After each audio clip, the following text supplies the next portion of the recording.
урматтуу прокуратура кызматкерлери.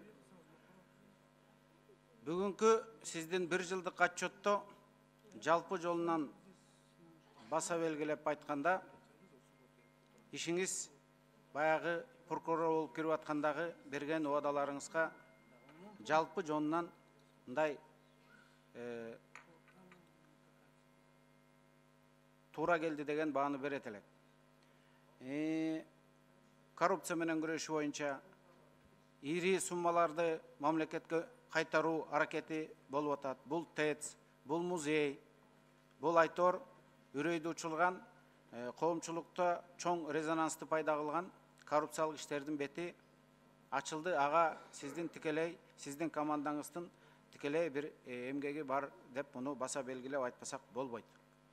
Мындан тышкары да бир жакшы жагдай сиздин коомчулуктун пикирине, парламенттен келген сигналдарга, анан эң негизгиси журналисттерден барган сигналдарга прокуратура өз убагында оперативдүү түрдө реакция болуп атат. Менин кааларым ушул темпти азайтпасаңыздар.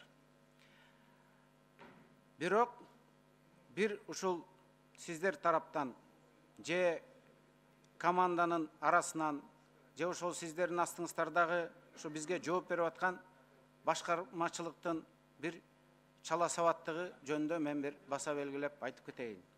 Ал Өмүрөк Чиркешев Текебаевдин иши боюнча. Урматтуу депутаттар, Текебаев Кыргыз парламентинин 6 жолку депутаты. Кыргызстандагы колдонуудагы мыйзамдардын 60-70%-на жеттик эле өзү же добуш берүү аркылуу, талкуу аркылуу кыйыр түйүндө тиешеси бар. Демократия, сөз эркиндиги, сот реформасы, адам укугу, мамлекеттик түзүлүш деп өзүнүн мындай аң сезимдүү өмүрүн арнаган адам. Аны эми эч ким жокко чыгара албайт да. Анан биздердин ушу биздин фракциянын адвокаттары, Өмүрөк Чиркешевдин биздин фракциянын юристтери, Өмүрөк Чиркешевдин адвокаттары ушу жаңы ачылган жагдай 5 жагдай боюнча сиздерге кайрылган. Сиздердин ушул жооп бизди канаттандырбай, мен азыр мына сиздин жаныңызда прокуратуранын адамдары отурат. Мен ошо силерге ушу 5 жагдай жөнүндө айтып берейин. Биринчи жагдай. Маевский өзүнүн көрсөтмөсүндө тергөөдө дагы, сотто дагы мен 300 000 долларды Москвадагы БТА банкынан 2010 жылы июнь айында алып, Москвадан Кыргызстанга Кутуков деген телехранителем аркылуу жеткизгем. Ал Кутуков ал 300 000 долларды Модинге берген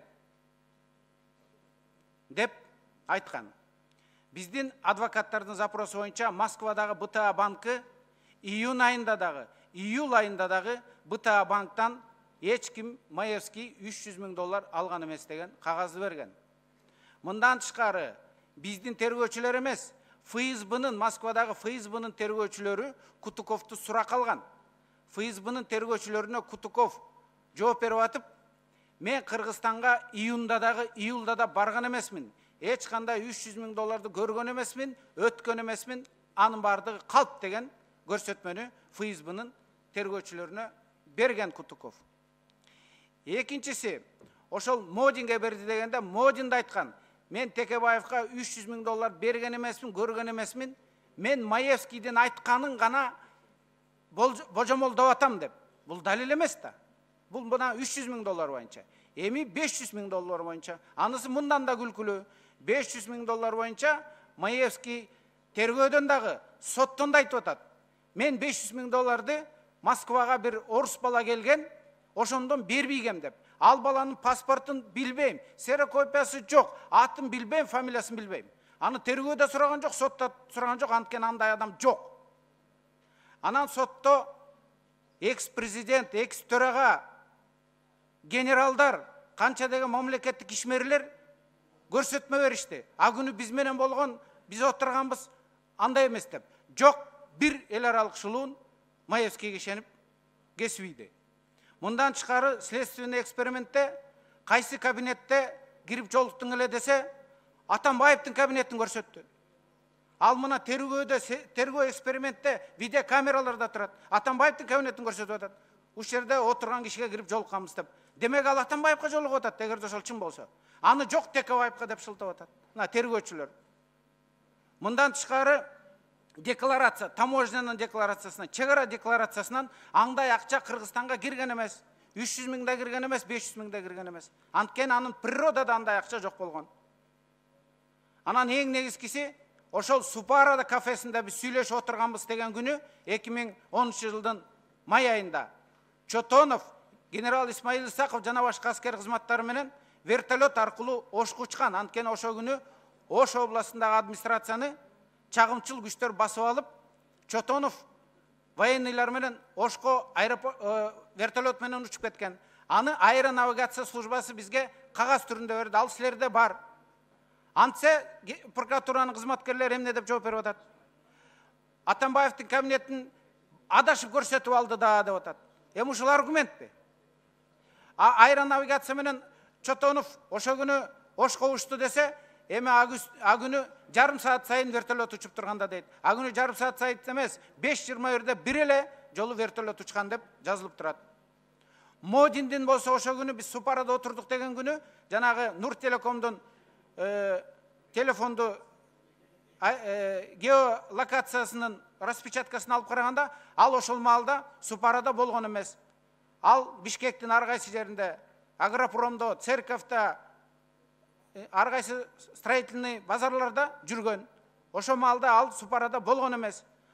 Ошонун бардыгы далил болуп турса, тергөөчү жок деп мунун баарын далил катары эсептеп койду. Эми бул кичинекей дагы далил эмес, шек дагы жаратпай турган маселе да. Ал эми уголовный правонун, уголовный процесстин, материальный правонун главный принципи бар да. Любое сомнение трактуется в пользу обвиняемого деген. Бул адам укугун коргой турган эл аралык норма, биздин нормалардын баарында отурат. Эми ошол принцип эмнеге иштебейт? Анан, урматтуу прокурор, сиз жашсыз, сиздин мына азыр карьераңыз жакшы келатат. Эге сиз прокурор болгондо ар кандай ушул божомолдор айтты эле, жоошты кылып коет го деп. Мына азыр өзүңүздүн иштегениңиз менен жакшы результаттарды көрсөтүп атасыз, мыкты иштеп келатасыз. Бирок ушул иш боюнча тарых астында кийинки сиздин ишиңизге тарых баарын документтер менен, история менен бир баа берет. Ошондо ушунда прокуратура чала сабатты кылып койду эле, туура эмес кылып койду эле деген сөздөр бүгүн айтылбаса, тарых астында кийин айтылат. Ошондуктан ушуну сиз кайра карап, мына бүгүн дагы бир нече жолу айттыңыз суроолор болуп атканда, мен кайра карайын, өзүм кунт коюп карайын деп. Биз сиздерге расмий түрдө мына биздин адвокаттар кайрылат, Өмүрөк Чикешевдин адвокаттары кайрылат. Ошону кайра жаңы ачылган жагдайларды дагы бир жолу карап, туура юридикалык баа берип туруп, ушуну мыйзамда кандай жазылса, мыйзам кандай айтылса, мыйзам эмнени талап кылса, ошону көңүл буруп жардам берсеңиз. Анткени бүгүн өзүңүз да бир нече жолу айттыңыз. Анткени бейгүнөө адамды отургузган, аны кармап отурган, аны соттогон, аны тергеген адам, ал бейишке чыкпайт. Аны президент айтты. Текебаевдин иши боюнча бир далили жок. Мына эми эле санап бердим. Жалган жалаа менен Атамбаевдин өзүм билем деген айткандыгы үчүн, коррупциялык иштерин айтып чыккан үчүн, анын там салганын мыйзамсыз экендиги үчүн, дача сууну айткандыгы үчүн, мамлекеттик бийликти кыянаттык менен пайдаланып узурпация кылгандыгы үчүн, тегерегиндеги жардамчыларын мамлекетти башкардырып коюп, кландык система түзгөн үчүн, ушу трибунадан кайта-кайта айтып аткан үчүн каматкан аны. Чөнтөк сот аркылуу, чөнтөк прокурор аркылуу каматкан. Ал тарыхта айтылат, ал тарыхта калат Атамбаевдин ал иши. Бирок бүгүнкү бийлик, мына бүгүнкү жаңы прокурор келди деп үмүт кылып атсак, мына 1 жыл болду. Сизден үмүт тартып атсак, эми адилет орнотко деп. Ошол адилетти, тарыхый адилетти орноткула да. Ошого көңүл буруңузду биз талап кылабыз. Рахмат.